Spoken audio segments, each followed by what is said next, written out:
Dress எல்லாம் பண்ணி புது ட்ரெஸ் பண்ணிவிட்டு மணமளனா போ, இல்லைன்னா போட்டு தள்ளி பண்ணி சொல்லியிருப்பார். அவன் போய் ஒரு கடையில் ஒரு பட்டி வெட்டியும் கட்டி பட்டி சட்டியும் போட்டுட்டு மணமகனாய் அவன் கடந்து பாடி துள்ளி துள்ளி ஏறினானா. அல்லேலூயா. அதுக்கப்புறம் ஃபோனு எல்லாம் சைலண்ட் ஆயிடுச்சு. அப்புறம் விடிய காலம்தான் ஃபோனே வந்துடுச்சு. உற்சாகமாக கையை தட்டுங்க. அல்லேலூயா. ஆனால் மறுநாளைக்கு அவள் சொல்லும்போது, நீ கருப்பாக இருந்தாலும் கருப்பு தங்கமடி, கையை தட்டுங்க. அல்லேலூயா. அப்படி சொல்லிட. ஏன்னா இன்னைக்கு மட்டும் ஏன் இவ்வளோ அழகாக தெரிகிற? இவ்வளோ அழகாக தெரிஞ்சிருந்தா நான் ஏன் அந்த நாய்கிட்ட போகிறேன்? பாருங்க, அவ சொன்ன வார்த்தை நான் அப்படியே ரிப்பீட் பண்ணேன். கர்த்தர் ஒருவரை உருவாக்க நினைத்தால் அப்படியே மாற்றி காட்டுவார். அதான் நம்முடைய தேவன். அல்லேலூயா. ஒரு சம கையை தட்டி அப்புறமா மறுபடியும் கூப்பிட்டு, இன்னும் ஒரு முறை கூட எங்கள் வீட்டுக்கு வந்துட்டு போங்க, ஒரு முறை கூட எங்கள் வீட்டு வந்துட்டு போங்கன்னு சொல்லி அழைத்தார்கள். 2ஆம் முறையாக போனோம். 2ஆம் முறையாக சில வாரங்களுக்கு பிறகு போனோம். அங்கே போய் அவள் அந்த தேவனுடைய மகிமையை அங்கே அதிகமாகி சொல்லி கொண்டு இருந்தார்கள், நடந்த சம்பவங்கள் எல்லாம். ஆனால் மைக்கில் சொல்ல முடியாது. அப்படி இருக்கும்போது ஒரு அறையில் ஒரு முக்கல் சத்தம் கேட்குது. ஒரு முக்கல் சத்தம். அது ஒரு பெண்ணினுடைய முனங்கல் சத்தம். அந்த அறையில் யார் இருக்கா? அது எனக்கு ஒரு புள்ள, வயசுக்கு வந்த புள்ள தான், கொஞ்சம் மூளை வளர்ச்சி கம்மி. ஆகவே ஐயா கண்ணில் படாமல் இருக்கிறதுக்கு அறையில் பூட்டி வச்சிருக்கிறான். என்றால் தனக்கு இப்படி ஒரு பிள்ளை இருப்பதை ஊழியக்காரர் சொல்ல விரும்பலை. ஏன்னா சின்ன வீடு, சின்ன வீடுனா சின்ன வீடு இல்லை, குறுகிய இடமுள்ள ஒரு வீடு, ஒரு மாடி வீடு. ஆனால் அவங்க சொந்த ப்ராப்பர்ட்டி அது. ஆகவே ஊழியக்காரன் விசாலமாக இருக்க வேண்டும் என்பதற்காக அவளை போட்டு அங்கே அடைச்சி வச்சுட்டு, கூப்பிடு அவளை, ஏன் அடைத்து வைத்திருக்கிற? நாயா பேயா? அது தூக்கிட்டு வா. அந்த பேர் செல்வி, என்னை காண்பாய். கையை தட்டுங்க. இப்படிதான் சொன்னார், என்னை காண்பாய். அவளுக்கு ஒரு தீர்க்க தரிசனம். நன்றாய் பேசுவாய். உற்சாகமா கையை தட்டுங்க. நாங்கள் ஊருக்கு வந்துட்டோம். அப்புறம் ஃபோன் வருது, மலர்கிட்ட தான் வரணும். ஆனால் இப்போ வந்தது, ஐயா நான் செல்வி பேசுகிறேன், நேற்று ராத்திரி ஏசப்பாவை பார்த்தேன், இப்போ நல்லா பேசுகிறேன், நல்லா இருக்கீங்களா? இது அப்படி இருக்கு.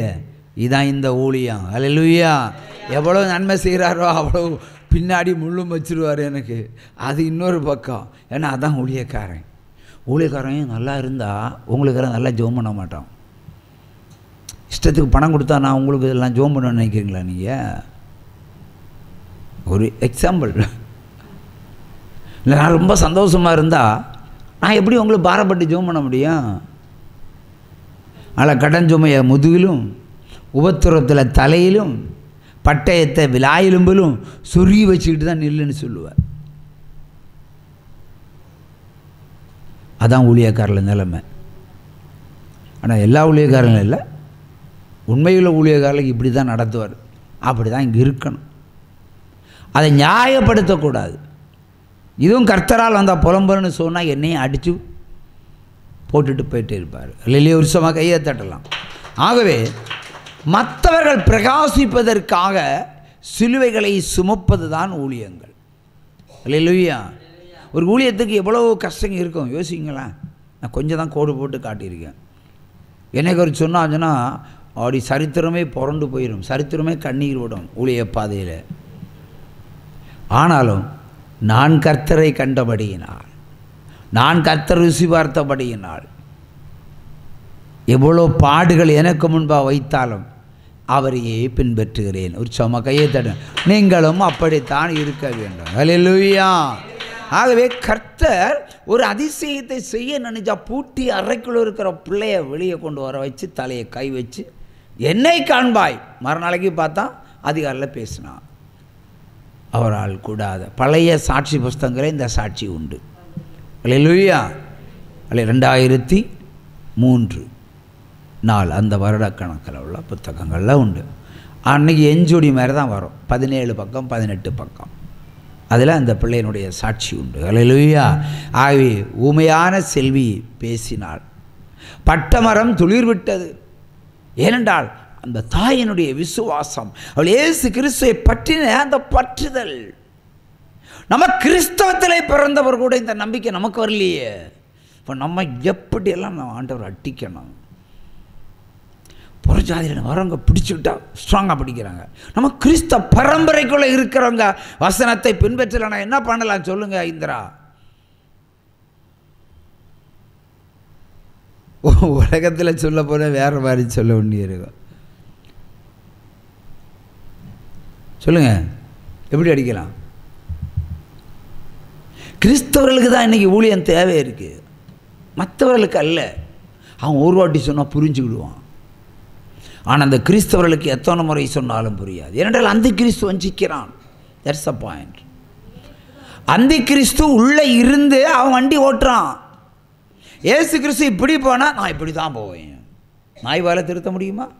திருத்த முடியும். அதே மாதிரி சுபாவத்தை மாற்றக்கூடிய ஒரு ஈவில் ஸ்பிரிட்டு, ஒரு devil spirit, that is called antichrist. அல்லையே, ஒரு சம கையை தட்டுங்க. அவன் உள்ளத்தை புரட்டுவான். ஏனென்றால் எப்படியாவது உங்களை புலம்ப வச்சு ஆண்டவரிடத்திலிருந்து பிரிக்கணும். இப்போ ஆண்டவர் என்ன சொல்கிறாரு? நீ இல்லைன்னு சொல்லாத, இது கர்த்தரால் வந்த பாரம்னு சொல்லாத. சொன்னால் உன்னையும் அடிவேன், உன் பிள்ளையும் அடிவேன்னு சொல்லிட்டார் இல்லையா? அப்படி தானே சொல்லியிருக்கிறாரு. அப்போ பிசாசு ஒன்றை கொல்றதுக்கு அதிகாரம் இல்லைன்னு வச்சுக்கிடுவோம். ஆண்டவர் ஒன்றை கொல்லட்டுன்னு ஒன்றை புலம்ப வச்சுருவான், நீ இடம் கொடுக்கறதுனால. அல்லேலூயா. அப்படி புலம்புனா கர்த்தர் அடிச்சிடுவார். இதுதான் சாத்தானுடைய தந்திரம். இதைத்தான் சாத்தான் PhD படித்த பட்டதாரின்னு சொல்லுவது. உற்சம கையை தட்டுங்க. ஆனால் பெற்றது அபிஷேகம், வாசிப்பது வேதம். ஆனால் கொடியேற்றுவது அந்தி கிறிஸ்துவுக்கு, கர்த்தருக்கல்ல. உற்சம கையை தட்டுங்க. ஆகவே எவனும் மோசம் போகாதபடிக்கு எச்சரிக்கையாக இருக்கணும். இப்போது தமிழ்நாட்டில் இருக்கிற மொத்த ஊழியக்காரங்களையும் எடுத்துருவோம். தசமபாகம் செலுத்துவாங்களா? செலுத்துவேன்னு பொய் சொல்லுவாங்க. இங்கே நின்றுட்டு எவன் எவன் என்ன என்ன பண்ணுறான்னு எனக்கு சொல்ல முடியும். தசமபாகம் கொடுக்க மாட்டாங்க. ஆனால் உங்கள்கிட்ட கரெக்டாக டிக்கெட் போட்டு வாங்கிடுவாங்க, பிடுங்கி வாங்கிடுங்க. அதுக்கேற்ற வசனத்தை புரட்டி புரட்டி புரட்டி போட்டு போட்டு வசூல் பண்ணுற வேட்டை. மனந்திருந்தலுக்குரிய வசனம் இல்லை, நீ பின்பற்றக்கூடிய வசனம் இல்லை. சபைக்கு வருத்தக்கூடிய காசை வருத்துற ஊழியம் செய்வாங்க. புரியுதா? நாம் பரலோகத்துக்கு போகிறதுக்குரிய ஊழியம். அவங்களுக்கு காசு நிறைய வரும். அந்த காசில் அட்லீஸ்ட் தசமபாகத்தையாவது கொடுப்பாங்களா ஆண்டவருக்கு? அப்போ அவன் எப்படி பரலோகத்துக்கு போவான்? போகவே மாட்டான். சரி, அட்லீஸ்ட் நன்மையாவது செய்யணும் இல்லை?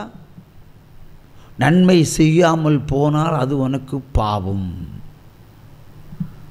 செய்வாங்களா? செய்ய மாட்டாங்க. சொந்த காசுலையும் செய்ய மாட்டாங்க, வந்த காசுலையும் செய்ய மாட்டாங்க. அப்போ அந்தி கிறிஸ்து யார்? அப்போ அந்தி கிறிஸ்து இவர்களுக்குள்ளே இருந்து அந்தி கிறிஸ்துவை போல இயேசு கிறிஸ்துக்கு ஊழியம் செய்கிறது போல அந்தி கிறிஸ்து வஞ்சிக்கிறான். அதாவது ஏவாள் எப்படி வஞ்சிக்கப்பட்டாள்? பிசாசால் வஞ்சிக்கப்பட்டாள். ஏன் வஞ்சிக்கப்பட்டாள்? ஆண்டவர் தரிசனமாகி நின்று சொல்கிறார், இந்த மரத்தில் உள்ள பழத்தை மட்டும் சாப்பிடாது, என்ன ஒன்றும் சாப்பிட்டு இதை மட்டும் சாப்பிடாது. அப்போ அதை மட்டும் தானே கேட்கணும். ஏவாள்கிட்ட சாத்தான் வந்தான். அப்பொழுது ஏவாளுடைய உள்ளத்தை அவன் முதல்ல புரட்டினான். அந்தி கிறிஸ்து ஒரு சர்பர் ரூபத்தில் போய் அவனுடைய உள்ளத்தை புரட்டினான். புரட்டினதுமே அவளுக்கு அந்த பழம் அந்த நிமிடம் விசேஷித்ததாக தெரிந்தது. கையை தட்டுங்க. அந்த நிமிஷத்தில் தான் விசேஷமாய் அந்த பழம் உங்களுக்கு கண்களுக்கு பட்ட பொழுது, என்னைக்கும் பார்க்குறா, அன்னை மட்டும் விசேஷமாய். அப்போ பார்ப்பதற்கு அழகாகவும் ருசிப்பதற்கு இன்பமுள்ளதாக தோன்றுகிறேன் தன்னுடைய இதயத்திலே அவள் எண்ணிக்கொண்டாள்.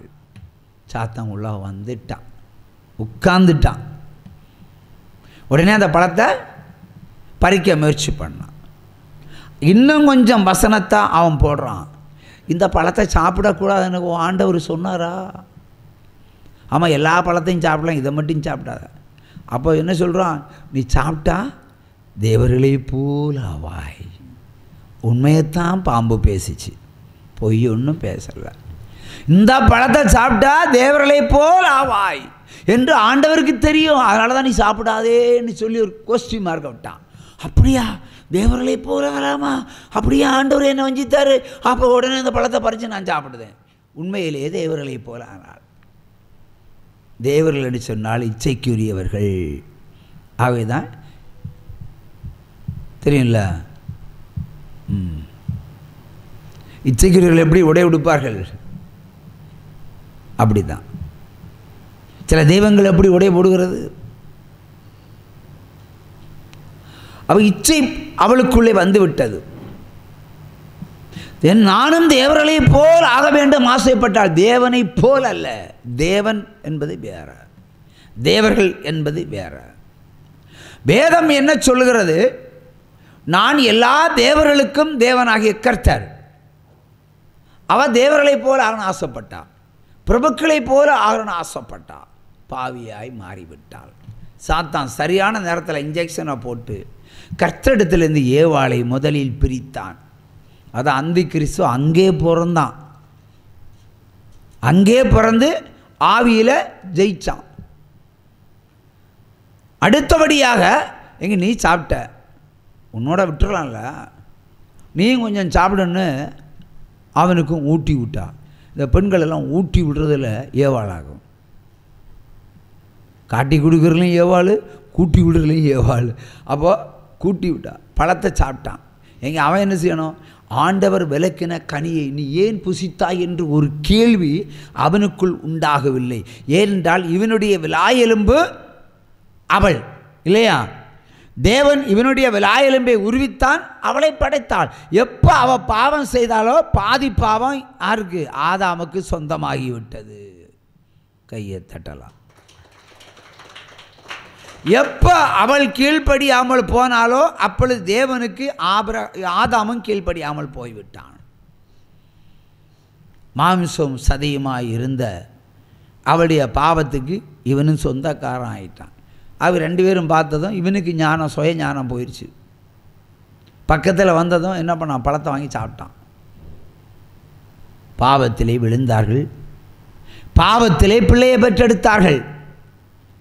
தேவன் சபித்த பிறகுதான் நீ கஷ்டப்பட்டு பிரசவிப்பாய், பிரசவ காலத்தில் வேதனையை பெருக பண்ணுவேன். நீ சாப்பாட்டுக்காக நெற்றி வேர்வை சிந்துவாய். இனி இலவச சாப்பாடு உனக்கு கிடையாது. ஏதோ இந்த தோட்டத்தில் உனக்கு இலவசமாக சாப்பாடு தர மாட்டேன், நீ வேலை செஞ்சு சாப்பிடு, நெற்றி வேர்வை சிந்தி சாப்பிடு. அவனையும் சபிச்சார். அப்போ சபிக்கப்பட்ட ரெண்டு பேர் ஒன்று சேர்ந்து பெத்த பிள்ளை தான் ஆபேலும் காயினும். இப்போ சாபத்தின் பிள்ளைகள். இந்த சாபத்தை போக்குறதுக்கு தான் ஆதியாகமம் 4ஆம் அதிகாரத்தில் நீ காணிக்கை கொண்டு வான்னு சொன்னார். காணிக்கை கொடுத்தா தான் பரிசுத்தமாகும். இங்கே தான் சப்ஜெக்ட். ஆகவே தான் ஆபேல் தன் மந்தையில் உள்ள முதல் கன்றையும் தன் மந்தையில் உள்ள ஆட்டுக்கடாக்களில் செலுத்த சிலவற்றையும் கொண்டு கர்த்தருக்கென்றே கொடுத்தான். பாருங்கள் வார்த்தை, கர்த்தருக்கென்றே கொடுத்தான். காயின் மூத்தவன், அவன் கொஞ்சம் மூட்டையில் காய்கறியை கொண்டு கொடுத்தான். அப்போ காணிக்கையில் ஏற்றதாழ்வு இருந்தது, உண்மை கிடையாது. அவன் ப்ரைஸ் பண்ணி கொடுத்தான், இவன் புலம்பி கொடுத்தான். புலம்பி கொடுத்தானே சபிச்சார். போயான் நன்மை செய்ய அப்படி சாபம் உன் வீட்டு வாசலில் படுத்து கிடக்கும், நீ அதை ஆண்டு கொள்வாய்ன்னு சொன்னதுமே அந்த பாம்பு இவனுக்குள்ளே ஏறிச்சு. இந்த பாம்பு இவனுக்குள்ளே ஏறினதும் அப்போ ஆசீர்வதிக்கப்பட்ட ஆபேலின் வச்சிருக்கக்கூடாது கொலைவெறி உண்டாகி அவனை போட்டு தள்ளினான். அல்லேலூயா. போட்டு தள்ளிட்டு புதைச்சாச்சு. ஆண்டவர் தெரிஞ்சு போச்சு. ஓடி வர்றார். ஆபேலே ஆபேலே நீ எங்கே இருக்கிறாய்ன்னு. காயினை காயினை எங்கே இருக்கிறாய்? ஏன் மறைந்திருக்கிறாய்? எங்கே உன் சகோதரன்? மண்ணிலே புதைத்தாயோ? நான் அறியேன்னு சொல்லி முதல் பொய்யை சொன்னது அவன் தான், காயின் தான். எனக்கு தெரியாது, நான் அவனுக்கு காவலாளியோ, ஆபேலுக்கு காவலாளியோ, கொன்று புதைத்து விட்டு உண்மையை சொல்லாம நான் அவனுக்கு காவலாளியோ. ஏற்று நிற்கிற ஒரு சுபாவம், அது அந்தி கிறிஸ்து. அடுத்த இங்கே போந்தான், இவங்கிட்ட வந்தான். அந்தி கிறிஸ்து எங்கே வந்தான்? காயினிட்ட வந்து ஒரு கொலைகாரனாக மாற்றினான். இந்த கொலைகாரன் ஆண்டவர் சபிச்சு விரட்டினார். எப்படி விரட்டினார்? நீ விதைத்தா முள் உங்க இருக்கும் அறுப்பாய், இனி இந்த தேசத்தில் உனக்கு இடையிலன்னு துரத்தி விட்டார். அவன் கண்ட ஏரியாலெல்லாம் போய் வீடு துறவரெல்லாம் கட்டினான். நீ ஒரே இடத்துல இருக்கிறான்னு சொல்லிட்டு இனி பட்டணத்தில் நீ இருக்க விடன்ட்டு பட்டணத்தை நாசமாக்கி ஊரை விட்டே துருத்தினார். அன்றையிலிருந்து இன்றைக்கு வரைக்கும் இந்திய மனிதர்களும் உலகத்தில் இருக்கிற மனுஷர்களும் நிலையற்றவர்களாய், நிலையற்ற தொழிலுக்கு சொந்தக்காரர்களாய் மாறி கர்த்தருடைய